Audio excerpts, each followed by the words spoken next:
আমরা একটু খেয়াল করব ছক কাগজে এক্স অক্ষ বরাবর এখানে যে এক্স অক্ষর কথা বলা রয়েছে এই এক্স অক্ষ হচ্ছে এটাকে এক্স অক্ষ বলো। খেয়াল করো এখানে কিন্তু এক্স অক্ষ রয়েছে, আমি কিন্তু এই যে দাগ দিয়ে দেখাচ্ছি, তার মানে হচ্ছে এদিক অর্থাৎ বাম দিক থেকে ডান দিকের গড়গুলো হচ্ছে এক্স অক্ষ, এখানে এগুলো হচ্ছে এক্স অক্ষ।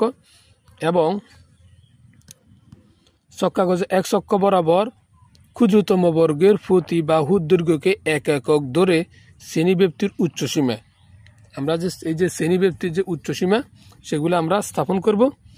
এবং ওয়াই অক্ষ বরাবর ছক কাগজের এক গড়কে ক্রমযুক্ত গণসংখ্যা 2 একক ধরে, ওয়াই অক্ষ হচ্ছে এটা হচ্ছে ওয়াই অক্ষ, এটা হচ্ছে এক্স, এটা হচ্ছে ওয়াই, অর্থাৎ এই দিকের গড়গুলো হচ্ছে ওয়াই আর এই দিকের গড়গুলো হচ্ছে এক্স অক্ষ। তাহলে ওয়াই অক্ষ বরাবর ছক কাগজের এক গড়কে ক্রমযুক্ত গণসংখ্যা 2 একক ধরে আমরা সেখানে কি করব, উপাত্ত ক্রমযুক্ত গণসংখ্যার অজীব রেখা আঁকব।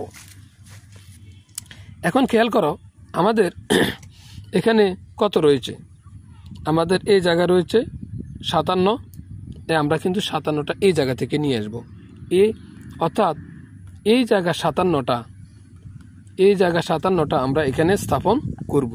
করার পরে আমাদের এখানে ক্রমযোজিত গণসংখ্যা এখানে রয়েছে 5, তো 5টা আমাদের কিন্তু 2 ঘর এখানে আড়াই ঘরে পড়বে, আড়াই ঘরে হবে 5।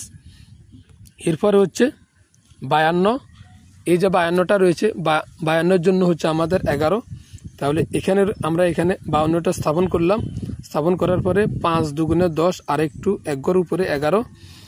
এরপরে হচ্ছে 57 ঘরে রয়েছে 24, এখানে রয়েছে 57 ঘরের জন্য এখানে 10, এখানে 20, 10 দুগুণে 20 এবং 2 দুগুণে 4, এখানে হবে 24।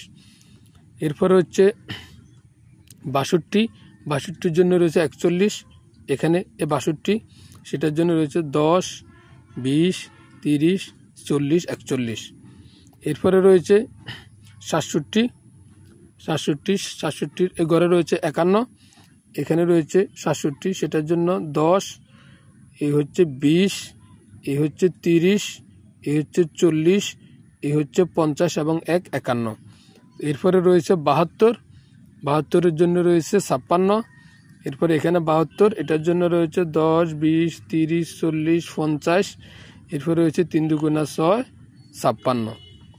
এরপরে রয়েছে আমাদের সর্বশেষ ঘর 77, সেটার জন্য রয়েছে 60, এখানে রয়েছে 77, 10, 20, 30, 40, 50, 60।